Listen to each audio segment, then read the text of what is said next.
Ethan Vance was born into a family of prodigious mages, the Vance clan, renowned throughout the kingdom of Eldoria for their mastery over elemental magic. From a young age, immense pressure was placed upon him to excel, to uphold the family's legacy. However, Ethan was an anomaly. While his siblings and cousins effortlessly conjured fireballs and earth shields, Ethan struggled. His magic was weak, barely a flicker compared to their roaring infernos. He was constantly overshadowed by his older brother, Liam, the golden child, whose raw power and charisma captivated everyone. Ethan's parents, while never explicitly cruel, subtly favored Liam, their disappointment in Ethan palpable in their strained smiles and hurried reassurances. He was often relegated to mundane tasks, kept away from important family rituals and training sessions, his presence an inconvenient reminder of their perceived failure. Despite his struggles, Ethan never gave up. He spent countless hours in the family library, poring over ancient texts, trying to find a way to unlock his potential, to prove himself worthy. He trained in secret, pushing his meager magical reserves to their limits, only to be met with constant frustration. This relentless effort, however, instilled in him a vast knowledge of magic theory and a keen understanding of its principles, something his more naturally gifted relatives often overlooked.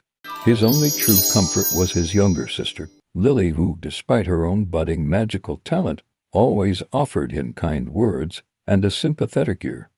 Seeing past his magical deficiencies to the kind heart beneath, she was his sole confidant in a world that seemed to reject him. The annual Vance family ascension trial was approaching, a grueling test designed to push young mages to their limits and determine their rank within the clan. Ethan, despite his known weaknesses, was compelled to participate. It was a brutal gauntlet through the Whispering Woods, a magical forest teeming with enchanted beasts and treacherous traps. Unbeknownst to Ethan, his parents and Liam had concocted a sinister plan. They saw Ethan as a liability, a stain on their perfect family image, and a potential obstacle to Liam's ascension to clan leader. During the trial, deep within the Whispering Woods, Ethan found himself cornered by a monstrous forest guardian. Just as he prepared to unleash his weakest spell, a blinding flash of light erupted behind him.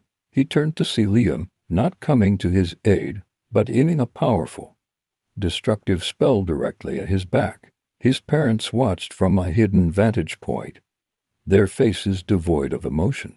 The force of Liam's magic, combined with the guardian's attacks, sent Ethan plummeting into a chasm, the last thing he heard being Liam's chilling words.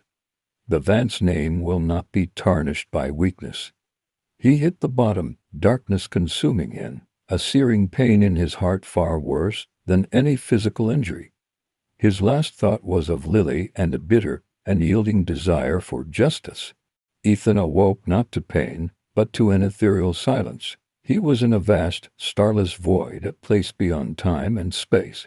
Before him materialized a shimmering, amorphous entity, the Weaver of Realities, an ancient cosmic being.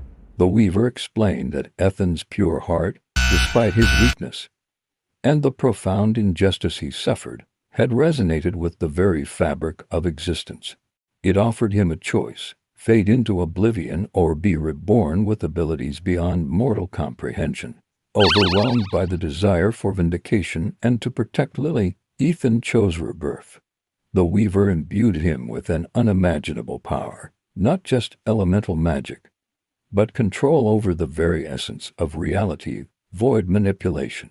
This included abilities like instant spatial distortion, energy absorption, and redirection, and the ability to perceive and interact with the spiritual plane. He could also create pockets of absolute nothingness, capable of erasing anything within them. His physical form was also subtly enhanced, granting him incredible speed, strength, and resilience. The Weaver also granted him complete mastery over any magic he encountered, allowing him to instantly understand and replicate spells and vastly amplify their power. He retained all his memories, and the betrayal fueled a cold resolve, a desire to make his family understand the true cost of their actions. He spent what felt like eons in the void, mastering his new abilities, his anger slowly solidifying into an unshakable determination. Ethan was reborn in a distant, secluded village nestled within the treacherous Shadow Peak Mountains, far from Eldoria. He appeared as a young man, seemingly in his late teens, his face subtly different, but his eyes retaining the wisdom and pain of his previous life. He adopted a new name, Elias Thorne. He quickly adapted to his new surroundings, using his abilities discreetly to help the villagers with their daily struggles, repairing homes with a subtle warp of space, calming agitated beasts with a whisper of void energy. He learned about the world outside Eldoria, about other magical systems and political landscapes.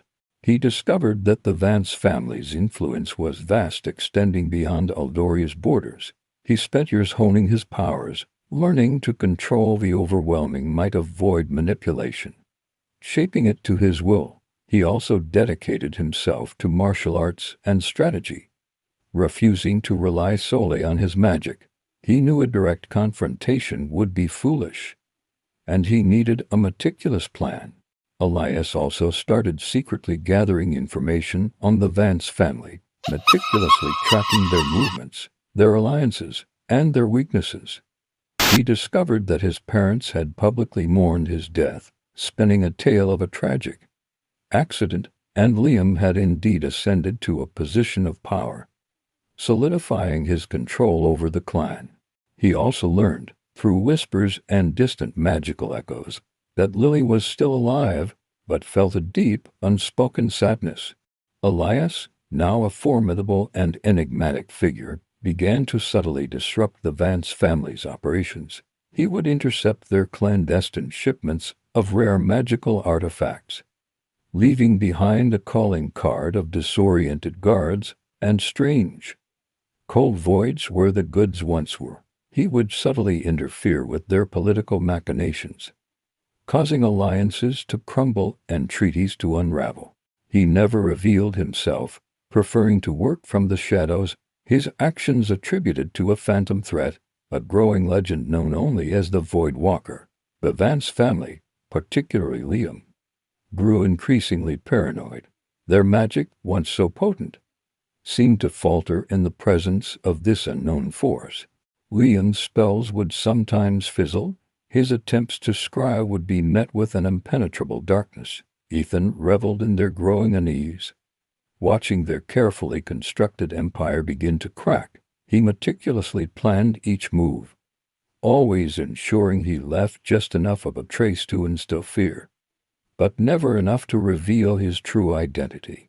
He discovered that the Vance family was planning a major expansion, seeking to absorb smaller, weaker magical clans, further solidifying their power. This presented Elias with an opportunity to strike a more significant blow. He knew he had to be careful, as a direct confrontation could put Lily at risk. To celebrate their planned expansion, the Vance family announced a grand tournament of mages, inviting practitioners from across Eldoria and beyond to showcase their skills. Liam, now confident in his power, intended to use the tournament as a public display of the Vance clan's dominance. Elias saw this as his perfect opportunity. He entered the tournament under a false identity, disguising his overwhelming magical signature. The early rounds were child's play for him. He effortlessly defeated powerful mages with minimal effort, his movements fluid, his control over his abilities absolute. He used a carefully curated selection of his normal magical abilities, never revealing the true extent of his void manipulation, always holding back just enough to remain within the realm of exceptionally talented, not impossibly powerful. During the tournament, he observed Lily, who was also participating.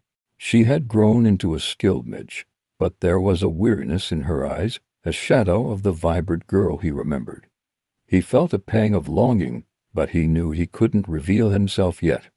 The tension in the arena was palpable as Elias, now known as Elias Thorne, consistently advanced, becoming the unexpected underdog, much to Liam's growing irritation.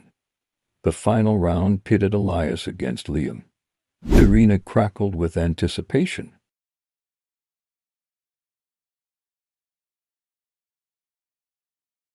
He moved like a phantom, appearing and disappearing, dodging every strike with impossible grace. As Liam grew more desperate, his frustration turning to fear, Elias began to subtly incorporate his void abilities, creating small pockets of silence around Liam's incantations, or momentarily distorting his vision. Finally, with a move that stunned the entire audience, Elias disarmed Liam, not with a burst of magic, but by subtly distorting the space around Liam's hand, making his staff momentarily phase through his grip. With Liam at his mercy, Elias leaned in, his voice a low, chilling whisper that only Liam could hear. "Do you remember the Whispering Woods, Liam? Do you remember the chasm?" Liam's eyes widened in terror, recognizing the voice, the subtle cadence that had haunted his nightmares. The crowd gasped as Liam, the proud Vance heir, visibly trembled. Elias then, with a subtle flick of his wrist, returned Liam's staff to him, leaving him utterly humiliated but physically unharmed. He stepped back, allowing the silence to hang heavy in the air. The tournament ended with Elias declared the victor, but the true victory was the crushing blow he dealt to Liam's reputation and the Vance family's image. In the aftermath, Elias, still in his Elias Thorne guise, approached Lily. He spoke to her about his past, subtly hinting at his true identity, without directly revealing the full extent of his betrayal. He revealed how he had learned about her sadness and her quiet resentment towards Liam and their parents, and how he had been watching over her always. He then shared crucial evidence he had gathered over the years: financial irregularities, corrupt dealings, and the truth behind his death, all meticulously documented. Lily, initially shocked, slowly pieced together the puzzle. The realization of her family's treachery and the survival of her beloved brother brought her to tears. She embraced him, a silent understanding passing between them. With Lily's help, the evidence was leaked, exposing the Vance family's corruption to the entire kingdom. The fallout was immense. Liam was stripped of his titles and faced public disgrace. Their parents were brought before a council of mages, their power significantly diminished. Elias, his mission of justice accomplished, chose not to reclaim his old name publicly. He remained Elias Thorne, a shadowy protector of the innocent, a force for balance in the magical world. He established a network with Lily, now a powerful and respected mage in her own right, working together to dismantle corruption and help those oppressed by powerful magical clans. He occasionally visited his old home unseen, sometimes leaving a single vibrant bloom on Lily's windowsill, a silent promise of continued protection and a subtle reminder that some bonds forged in love can never truly be broken, even in the face of the deepest betrayal. His new path was one of quiet redemption, using his overwhelming power not for revenge, but for the greater good.